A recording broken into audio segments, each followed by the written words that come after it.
Bedelendürlerden ovadan toylu aslan Seyinla bukçalan Kuvanıp sen taşından Nesip etsin diyerler cana can coralan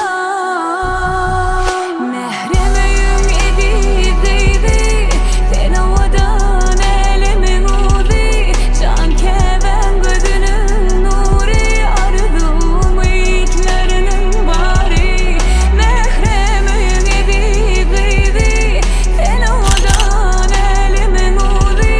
Can keven gözünün nuri arzum itlerinin bari Bahtım hüncüleri akar gözlerinden Toygunun bedelen gellancının sesinden